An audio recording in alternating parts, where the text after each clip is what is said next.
바로크 음악의 대가인 핸델은 원래 독일 사람입니다. 독일 하노버 지방의 궁정에서 뮤직 디렉터로 있었습니다. 그 지방을 다스리는 분은 게오르크라는 선제후인데 왕에 해당이 되겠습니다. 그 왕을 섬기고 있는데 뭔가 일이 좀 답답했던 것 같아요. 그래서 도망을 갑니다. 휴가를 얻어서 영국에 좀 잠시 다녀오겠습니다. 허락을 받고 영국에 가서 안 와요. 바다 건너 잡으러 올 일도 없고, 그래서 영국에서 자유롭게 지내고 있었는데 웬걸 그 당시 영국의 앤 여왕이 세상을 떠나시고 그 다음 왕으로 누가 되어야 하나 따졌습니다. 그랬더니 바로 그 독일에 계신 그분인 거예요. 그래서 핸델의 전에 보스인 그 게오르크 공이 영국의 조지 1세가 되어서 왕으로 턱 행차하시게 되었습니다. 핸델은 좀 식은땀이 났겠지요. 그래도 그 사회생활이 만렙인지라 재빨리 그 멋진 음악을 작곡해서 왕에게 바칩니다. 그래서 왕이 그 음악을 듣고 기분이 좋아졌죠. 그래서 핸델을 용서해 줍니다.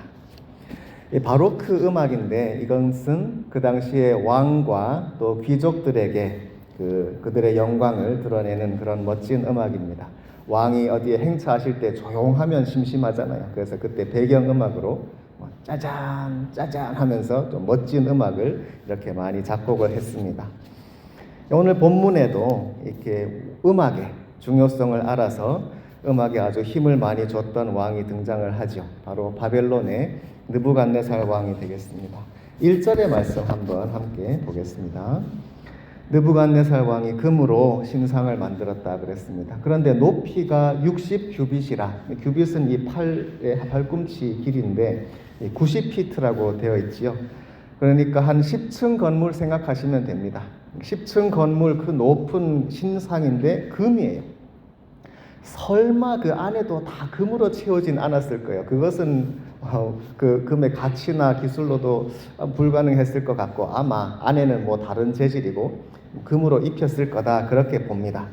아무튼 대단하지요. 10층 건물인데 금으로 입혀놨으니 그 햇빛이 들면은 반짝반짝 할 거 아니겠어요. 그러니 사람들이 보고 야, 세상에 어찌 이런 게 있나 하면서 눈이 휘둥그레졌을 것입니다. 참 대단한 작품을 만들어 놨습니다. 너비는 6규빗이라. 그런데 키와 이 너비가 10대 1이에요. 그러니까 이게 사람의 모양이라면 어깨가 너무 좁아요. 어좁이. 그래서 이게 과연 사람의 형상일까 아니면 좀 다른 모양일까 확실히는 알 수 없습니다.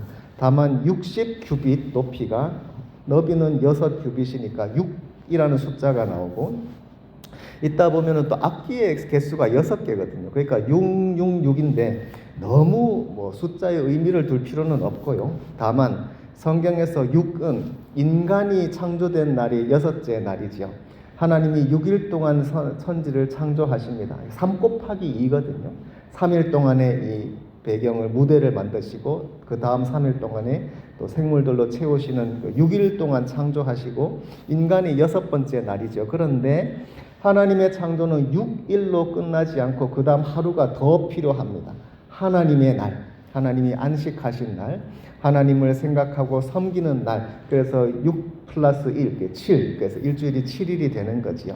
그런데 그 하나님의 날인 7번째 날 빼고 6으로만 하면 그 인간의 숫자가 되는 것입니다. 그러니 여기에서 이 6이라는 숫자가 계속 나오는데, 실제로 그렇지요. 이 신상을 만들었다, 금으로 입혔다, 정말 찬란하다 하는 것은 인간의 영광과 또 인간의 그런 과시욕과 권세와 이런 것을 드러내는 아주 끝판왕, 그렇게 생각할 수 있겠습니다.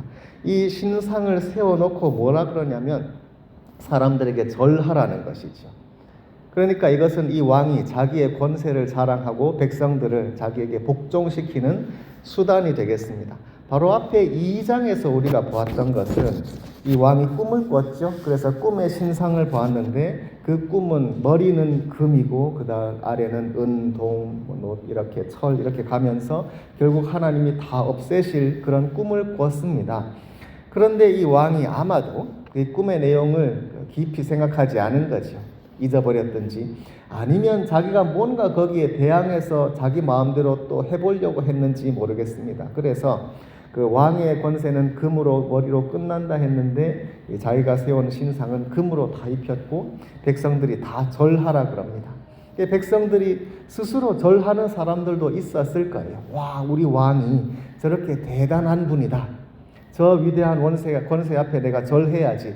이런 사람들도 있었을 테고, 그렇지만은 거기에는 싫어도 억지로 하는 그런 사람들이 있었겠죠. 이와 같이 사람이 권위적으로 또 무력으로 다른 사람을 압제하고 통제하고 이와 같은 행위는 성경에 보면 반드시 끝이 나게 되어 있고, 하나님께서 판별하셔서 그와 같은 높은 권세 있는 자들을 하나님은 반드시 낮추십니다. 또 낮은 자를 높이시지요. 그런데 이 왕은 하나님을 아직도 모르고 두려워하지 않습니다. 그런데 이 금 신상에 절할 때 사람들이 여기저기서 하는 것이 아니라 딱 음악 소리에 맞추라 그럽니다. 여기에서 음악이 필요합니다. 그래서 5절의 말씀 한번 보시면 너희는 나팔과 피리와 이런 음악 악기들이 쭉쭉쭉 나오고 악기 소리에 맞춰서 절해라 그러는 것이죠. 이 악기들을 보시면 나팔, 이거는 뿔나팔 같은 겁니다. 호응, 뿡 하는 소리 나는 그런 뿔나팔이고, 피리, 목관 악기가 되겠고, 수금이 영어로 지터, 그것은 기타입니다. 기타, 우리 생각하는 기타 생각하면 되겠습니다. 그 다음에 삼현금과 양금과 이것들도 현악기를 생각하면 되겠고, 마지막에 생황이라는 것은 영어로 파이프라고 되어 있는데 문자 그대로 심포니입니다. 이 대목에 언어적으로 굉장히 재미있는 것이 있는데, 지금 이 본문의 언어가 아람어거든요. 예수님이 쓰셨던 언어 그겁니다. 아람어로 지금 쭉 나오고 있는데, 이 대목에서 악기를 언급할 때 헬라어, 그리스어가 툭 튀어나와요, 갑자기. 그래서 마지막 생황이라는 단어는 문자 그대로 심포니예요. 말 그대로 화음이라는 뜻이거든요. 아마 이 파이프인데 여러 화음이 났던 것 같고, 풍금 이런 종류 생각하시면 되겠습니다. 뜬금없이 웬 그리스어가 여기에 나오냐? 그리스는 사실 그 음악의 이런 진심이었죠. 그래서 그 당시에 이미 음악의 이런 악기들이 바벨론까지 수출이 되었는가? 그랬을 수도 있습니다. 또 한편으로는 이 다니엘서가 이 후반부로 가면서 그리스의 느낌이 확 나거든요. 알렉산더 대왕 나오고 그 부하들 세운 나라들이 나오면서 그리스 시대로 넘어가요. 그리고 실제로 이 다니엘서가 그리스 시대의 그 이방 문화 가운데서 신앙을 지키려고 했던 사람들이 다니엘서를 읽으면서 용기를 얻거든요. 그래서 다니엘의 세 친구들과 또 다니엘 자신의 이런 극심한 박해 가운데서 믿음을 지키는 이런 이야기들을 보면서 그 그리스 치하에 살았던 유대인들이 용기를 얻었단 말이에요. 그러니 그와 같은 그리스 느낌이 앞으로 날 텐데, 그런 현실을 반영하는 대목으로도 볼 수가 있습니다. 아무튼 굉장히 흥미로운 대목이고, 이런 6종류의 악기들이 나오는데 대체로 현악, 스트링들이 나오고 기타, 그 다음에 관악, 관현악입니다. 우리가 지금 보는 오케스트라 그런 것을 생각하면 될 텐데, 그 모든 악기라고 되어 있는 단어는 원래 뮤직입니다. 음악 소리가 나면 엎드려서 절하라 이렇게 명령을 한 겁니다. 그러니까 음악이 좀 안 좋은 목적으로 쓰이고 있는 것이죠. 본래 음악은 하나님의 선물입니다. 개혁자 루터는 그렇게 가르쳤습니다. 찬양에 가사가 있어서 은혜롭다는 것뿐 아니고, 가사가 없어도 그 음악, 멜로디 그 자체로서 하나님을 영화롭게 하고 사람의 영혼을 새롭게 한다 그랬습니다. 그래서 루터는 음악을 강조하고 자기도 찬송가를 작곡하고 그랬지요. 하나님의 선물입니다. 여러분, C.S. 루이스의 그 크로니클스 오브 나니아라는 작품이 있습니다. 나니아 연대기 해서 성경의 복음을 어린이들도 이해할 수 있는 동화처럼 지은 그런 소설인데, 그 예수님이 사자의 모습으로 나옵니다. 아슬란이라는 사자가 예수님을 가리키는데, 그 나니아 이야기 중에 그 마법사의 조카라는 책에 딱 보면 그 사자, 예수님인데 그 사자가 그 나니아 세계를 창조할 때 음악으로 합니다. 이렇게 아름다운 노래를 사자가 부르면 그 음악 소리에 따라서 그 세계가 창조가 돼요.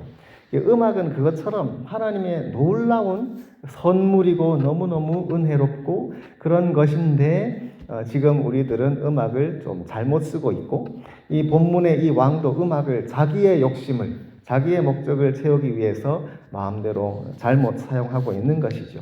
여기서 왜 이렇게 음악을 강조했냐? 왜 이런 오케스트라 소리가 쫙 나면 일제히 절하라고 했느냐? 어떤 좀 전체주의 같은 거. 모든 사람들이 일괄적으로 동시에 쫙 해야 되는 그런 느낌을 받을 수 있습니다. 각자의 개성이나 각 개인의 자유, 그런 것들은 묵살이 되는 것이지요. 지금 우리들이 또 이 미국에서 각 사람의 개성과 그 각 사람의 특성이 얼마나 중요한지요. 그렇지만 이 당시는 그런 사람들의 그런 인간성은 필요 없고, 그저 왕이 명령하면, 그저 뭐 음악의 지휘자가 짠 하면 그 소리에 맞춰서 너나 할 것 없이 일시에 쫙 절해야 되는 그런 세상인 것입니다. 그러니 이런 왕 한 사람을 섬기는 것이고 우상을 섬기는 것이죠. 하나님께서 이것을 싫어하십니다. 이렇게 악기가 6개가 나오는데 재미있는 것은 또 오늘 본문에 이 악기의 이름들이 계속 반복이 돼요. 지금 5절에 지금 이렇게 나올 뿐 아니라 이 나팔, 피리, 수금, 사면금, 양금, 생광, 이 악기들이 쭈르륵 나열되는 게 4번 나옵니다. 처음에 이 명령을 내릴 때 나팔, 피리, 수금 하면 절해라 한 번 나오고, 그 다음에는 그랬더니 나팔, 피리, 수금 등등등 했을 때 절했다 2번째 나오고, 그런데 3번째는 사람들이 다니엘의 3 형제를 고발합니다. 저 사람들은 절하지 않았습니다. 나팔, 피리, 수금 등등 소리 나면 절해야 되는데 안 했습니다 하면서 고발할 때 3번째 나오고, 또 4번째 또 악기들이 굳이 언급이 되는데 나중에는 왕이 그 다니엘의 3 친구들한테 너희들이 나팔, 피리, 수금 등등등 하면서 악기 이름이 계속 나와요. 좀 재밌습니다. 왜냐하면 굳이 이렇게 악기들의 이름을 반복한다고? 악기가 그렇게 대단해서 좀 이해가 안 되는데 그렇게 되어 있습니다. 한 가지 이것을 우리가 이해할 수 있는 단서는 이것입니다. 이 다니엘서라는 이 책은 신앙의 핍박을 받고 있는 사람들, 유대인들, 그리고 이 바벨론 때뿐 아니라 다음에 페르시아, 특히 그리스, 알렉산더와 그 후예들이 세운 나라에서 신앙의 핍박을 받고 도전을 받는 사람들이 이 다니엘서를 쭉 읽는 겁니다. 성경 말씀을 읽으면서 신앙을 다시금 새롭게 하는 거예요. 그런데 그 당시에는 성경책을 다 갖고 있지 않으니까 한 사람이 읽습니다. 큰 소리로 읽어주면 다른 사람들은 다 듣죠. 그런데 악기의 이름이 자꾸 나오는 거예요. 나팔, 피리, 수금, 한면금, 양금, 생황 쭉 나오면 처음에 읽어줄 때는 별 생각이 없겠죠. 2번째 쭉 또 나옵니다. 그러면 또 나오네 그러겠죠. 3번째 나오면은 이게 규칙적이구나 이게 인식이 될 겁니다. 4번째 또 나와요. 그때면 이제 키득키득 우스울 거예요. 이 악기들이 뭐 그렇게 대단하다고 자꾸 나오냐?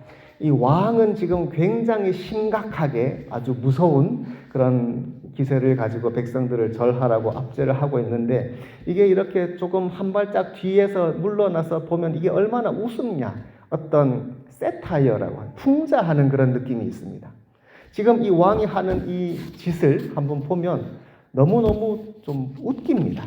말도 안 되게 정말 어떻게 이렇게 사람이 어리석을 수 있느냐 하는 그런 느낌으로 웃긴다는 것입니다.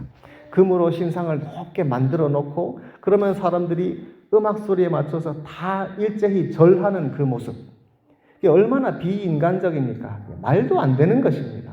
그런데도 그것이 얼마나 중요한지 사람들이 그렇게 이게 안 되면 마치 자기의 목숨이 달아날 것처럼 이렇게 하고 있으니, 이런 이야기들을 또 다니엘서를 들려주고 읽고 듣는 사람들이 보면서 정말 이것은 너무나 우스꽝스러운 짓을 하고 있구나, 그런 느낌을 들 수 있도록 이렇게 악기의 이름들을 반복했다, 그런 해석이 가능하겠습니다. 그래서 왕이 이런 음악 소리와 함께 절하라고 명령했는데 다니엘의 3 친구들은 절하지 않았죠. 그래서 오늘 말씀 15절에 한번 보시면 15절에 이렇게 되어 있습니다. 그 후반부인데 15절에 너희가, 이제 왕이 말하는 것입니다. 다니엘의 3 친구 사드락, 메삭, 아벳느고에게 너희가 지금이라도 절하면 좋지만 너희가 절하지 않으면 너희를 맹렬히 타는 풀무불 가운데 던질 것이다. 풀무는 이런 화로 같은 것인데 이제 그 안에서 불을 뜨겁게 피우는 벽돌로 된 그런 구조물이 되겠습니다. 이것은 바벨론의 어떤 그 재료공학의 이야기가 나오는데, 불을 피워서 금속을 녹이거든요. 그래서 그 청동기 시대에 그렇게 나오고, 그런데 여기에 금이나 은, 구리, 또 청동을 만드는 주석, 이런 금속들은 녹는 점이 섭씨로 약 1000도 내외입니다. 1000도 그 정도까지 불을 떼우면 그 금속들이 녹으니까 뭐든 만들 수가 있어요. 그런데 철은 녹는 점이 섭씨로 약 1500도입니다. 훨씬 높아요. 그러니까 철은 녹일 수가 없어서 철기 시대가 더 후에 나오는 거거든요.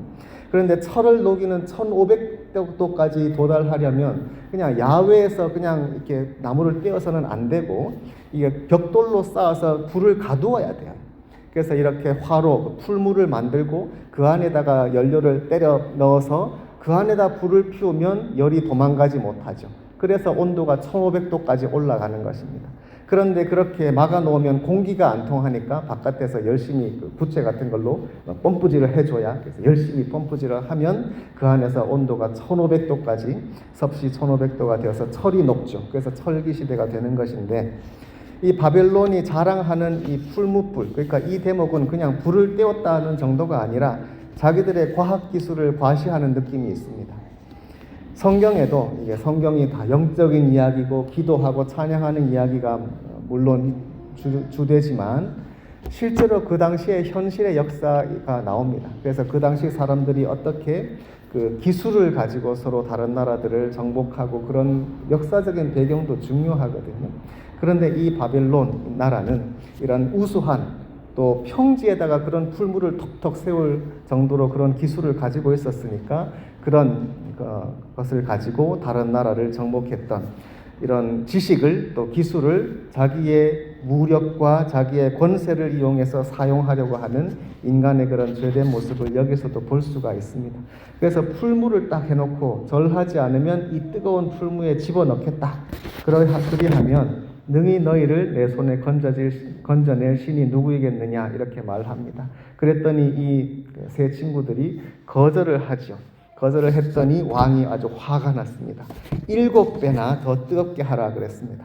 7배나 더 뜨겁게 하는 것은, 온도를 7배로 하는 것은 불가능하고, 아마 뭐 연료를 7배를 넣었든지 7배나 더 빨리 부채질을 했든지 하여튼 굉장히 뜨겁게 했습니다. 그랬더니 심지어 그 세 사람을 집어넣던 옆에 군사들까지 타버렸다, 그렇게 되어 있습니다. 그러나 그 세 친구들은 그럼에도 불구하고 그 뜨거운 불무의 앞에서 굴복하지 않죠. 17절의 말씀 보시겠습니다. 17절에 왕이여 우리가 섬기는 하나님이 계시다면, 이렇게 되어 있는데, 계시다면이라는 이 단어는 필요가 없고 예전 번역이 더 좋습니다. 우리가 섬기는 하나님이 우리를 능히 건져내실 것입니다. 왕의 손에서도 건져내시리이다. 오직 하나님을 믿고 하나님의 말씀을 따르는 거잖아요. 주님께서 분명히 말씀하셨습니다. 이런 우상을 만들지 말고 섬기지 말라. 이런 우상 앞에 절하는 것은 오늘 본문에서도 알 수 있듯이 왕의 권세에 굴복하는 것이고, 왕이 다른 사람의 자유를 빼앗고 자기의 나라를 위해서 사람들을 수단으로 사용하는, 그래서 하나님의 은혜는 전혀 없는 그런 것입니다. 그래서 우상에 섬기는 것이 금지되어 있는데, 이 세 친구들은 왕이여 우리가 하나님 말씀에 순종해서 이 절하는 것을 거부할 때에 우리의 하나님이 우리를 건져내실 것입니다. 18절 말씀 보시겠습니다. 그렇게 하지 아니하실지라도, 그리하지 아니하실지라도입니다. 만약에 그 하나님이 우리를 건져내지 아니하실지라도, 하나님이 건져내시는 것은 주님의 그런 주권입니다. 주님께서 그분의 사랑으로 또 그분의 능력으로 얼마든지 건져내실 수 있지만, 혹시 그분이 어떤 더 큰 뜻이 있으셔서 우리를 건져내지 않으실지라도 말하는 것입니다. 그렇죠? 우리 하나님의 역사하심, 또 하나님이 우리를 늘 도우시는 것을 믿습니다. 우리가 믿는 하나님은 저 하늘에 멀리 계신 분이 아니라 지금 우리 곁에 계시고 우리의 모든 사정을 아십니다. 우리의 모든 기도도 들으시고 우리를 도와주시지요. 예수님께서 사실 이 말씀 하시려고 이 세상에 오신 것입니다. 그래서 주의 백성들이 하나님을 너무 멀리 느끼고 어렵게 느끼고 그저 하나님 믿는다 하면서도 기도하지 못하고 하는 이 현실 보면서 주님께서 불쌍히 여기셨죠. 그래서 늘 말씀하시기를 하나님은 너의 아버지시다. 아버지가 자식을 사랑함 같이 하나님은 너희를 사랑하신다. 그러니 기도하면 들으시고 모든 필요를 아신다. 그러니 어린아이처럼 아버지께 구하여라. 구하면 주신다. 찾으면 찾으리라. 두드리면 열리리라. 예수님께서 이 하나님 아버지께서 지금 우리 곁에 살아계신다는 것을 가르쳐 주기 위해서 이 세상에 오신 것입니다. 그러니 우리들은 하나님을 믿고 안다 할 때 그 하나님이 멀리 계시는 분이 아니라 바로 나의 곁에서 내 속에서 나의 모든 사정 아시고 나의 기도를 들으십니다. 그러니 지금 이 다니엘의 세 친구들처럼 지금 당한 현실에서 목숨이 위협당하고 있을 때 하나님은 당연히 보시고 건져 주실 것입니다. 그것을 확신하지요. 그러나 또 한편으로 하나님의 주권, 모든 것은 하나님의 자유입니다. 하나님이 우리를 구해 주셔야 될 의무가 있는 것은 아니거든요. 또 하나님의 큰 뜻 가운데서 혹시 우리를 건지지 아니하실지라도 우리들은 결코 왕의 신들을 섬기지 않을 것입니다. 왕의 금신상에게 절하지 않을 것입니다. 이렇게 확고하게 말을 하고 있습니다. 이와 같은 신앙, 하나님을 온전히 믿되 멀리 계신 분이 아니라 지금 나의 사정을 아시고 나의 기도를 실제로 들어주시는 분, 그래서 나의 기도를 응답하시는 전능하신 하나님이 나의 아버지이시다. 이것을 우리가 믿어야겠고 또 한편으로 혹시 나의 생각이나 내 뜻대로 되지 않더라도 그것은 하나님께서 그분의 뜻 가운데 하시는 일이니 나는 오직 하나님에 대한 믿음을 지키겠습니다 하는 이 세 분의 신앙을 우리들도 본받기를 바랍니다. 이렇게 사드락, 메삭, 아벳느고가 그 신에게 절하기를 거부했고 결국 이제 풀무불로 떨어지게 되죠. 떨어졌을 때에 그 바벨론 왕이 놀라운 환상을 보게 되겠습니다. 25절의 말씀을 보시겠습니다. 왕이 그 풀무에 있는 세 사람을 보고 깜짝 놀라서 이렇게 말합니다. 내가 보니 결박되지 아니한 네 사람이 불 가운데 다닌다. 신하들에게 물어보는 거죠. 얘들아, 세 사람 아니었냐? 그러니까 맞습니다. 그런데 이 웬일이냐? 안에 보니까 결박되지 아니한 네 사람이 있다.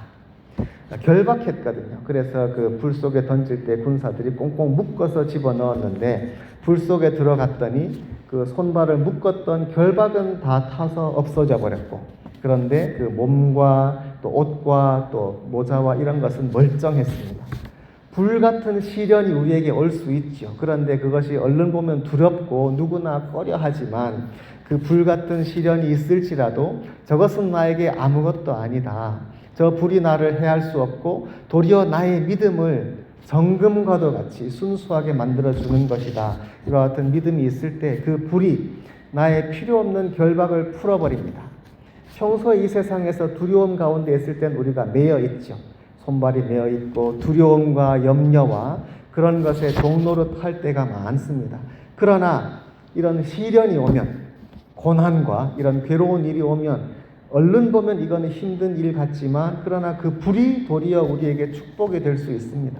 그래서 우리들 결박하고 있던 이 묶던 결박을 불태워버리고 우리를 자유케 하는데 정작 우리 자신은 전혀 끄슬리지도 않고 해를 입지 않죠. 그러니 고난이 위장된 축복이라는 말이 나오는 것입니다. 우리들 눈앞에 눈으로 보기에는 불같은 그런 어려운 시련이 있을 수 있지요. 그러나 그것이 결코 우리들을 진정으로 해하지 못합니다. 하나님이 우리와 함께 하시고 도리어 그와 같은 어려움을 통해서 나의 삶 가운데 불필요했던 것, 쓸데없이 나를 힘들게 하고 속박했던 그런 것들이 다 사라질 것입니다. 도리어 고난을 통과하면서 진정한 자유를 얻고 나의 믿음이 주님 앞에서 온전히 순수해지는 것을 경험하게 되지요. 이것이 놀라운 일입니다. 우리 각자도 그와 같은 일들을 주님이 허락하시는 한 경험하시면 좋은 일입니다. 물론 고난이 없으면 다 우리가 더 좋겠다 생각을 하지만 그럴 수는 없을 거예요. 그런데 우리 삶 가운데 이런저런 고난이 때로는 불과 같은 고난이 있죠. 그래서 이것은 나만이 당하는 고난이다. 왜 하나님 이렇게 하시나요? 그런 고난이 있을 때에 이 본문의 말씀을 보시면서 이것이 불같은 고난일지라도 도리어 이것은 하나님이 나를 사랑하시는 축복이다. 이와 같은 믿음으로 이 고난을 이길 수 있는 저와 여러분이 되시기를 간절히 축원합니다. 이와 같이 세 친구가 네 사람이라 그랬으니까 하늘의 하나님의 아들 또 신들의 아들과도 같은 이 형상이 함께 있었습니다. 그래서 이 분이 누구인가? 이 네 번째 분이 누구인가? 신들의 아들이라고 했으니까 예수님인가? 이렇게 생각할 수도 있습니다. 그럴 수 있습니다. 예수님이 아직 이 땅에 오시기 전이지만 하나님 품에 계시면서 이 세 사람을 돌보기 위해서 친히 임하셨다고 볼 수도 있습니다. 그럴 가능성도 있고 또는 어떤 천사일 수도 있고 다 가능합니다. 어쨌든 하나님께서 보내주신 특별한 이런 천상의 존재가 이 세 사람과 함께 하면서 그들을 보호하고 그들과 함께 하나님을 찬양하고 있습니다. 그러니 이 왕이 깜짝 놀라서 다시 불러내죠. 불러냈더니 전혀 상하지 않았습니다. 27절의 말씀 보시면 중간에 그들의 몸을 해하지 못하였다는 말이 나옵니다. 몸이 중요한 단어입니다. 여기서 그 왕은 그들의 몸을 해하려고 했죠. 불 속에 던지면 타버릴 거야. 그러니까 이런 생명의 위협, 몸을 해치는 위협 아래서 사람들은 굴복하죠. 그러나 이 몸을 가지고 태워버릴 거야 위협했을 때 하나님이 특별히 보호하셔서 몸은 멀쩡했습니다. 해하지 않았어요. 그 다음 28절의 말씀 보시겠습니다. 28절에는 왕이 이렇게 고백합니다. 그들의 몸을 바쳐, 이 몸도 여기서 키워드입니다. 몸을 가지고 죽인다 협박했는데 그들은 그들의 몸을 바쳤습니다. 그래서 왕의 명령에 거역하고 그 하나님 외에는 다른 신을 섬기지 않았죠. 그랬더니 그들의 몸을 하나님이 지켜 보호하여 주셨습니다.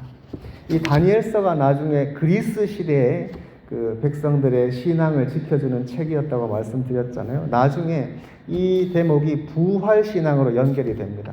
몇 주 뒤에 볼 겁니다. 부활신앙은 무엇입니까? 우리들의 몸을 해하는 적들이 있을지라도 하나님께서 이 몸을 다시금 살려주시지요. 부활신앙의 시초가 여기에 있습니다.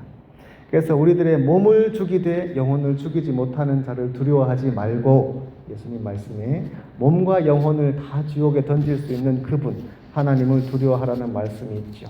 반대로 우리들의 몸을 해하는 것을, 이 세상의 그런 권세를 두려워하지 말고 하나님은 우리의 몸도 구원하여 주시고 우리들의 죽을 목숨을 부활시켜 주시니 우리들은 그저 이 땅의 두려움이나 염려거리에 매여 있지 말고 온전히 주님 안에서 새롭게, 주님 안에서 자유롭게 신앙을 지키면서 세상에 대해서 승리하라는 메시지를 여기에서 볼 수 있습니다. 이 왕의 입술로 이것이 고백이 되는 거거든요. 놀라운 일입니다.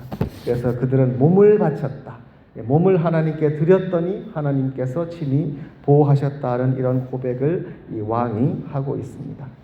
느부갓네살 왕이 지금 이렇게 하나님을 또 고백하는데 사실 앞에 또 했거든요. 앞에 2장 끝에서도 다니엘의 꿈 해석을 듣고 그 왕이 하나님을 찬송을 했었습니다. 그런데 이 왕에게는 이 믿음이 뿌리 내리지를 못하는 것을 볼 수 있죠. 잠시 놀라운 일을 보면 하나님 하면서 하나님을 찬양하지만 잊어버려요. 그러니까 오늘 본문에도 또 신상을 만들고 그 다음 4장에 보면 또 그럴 거거든요.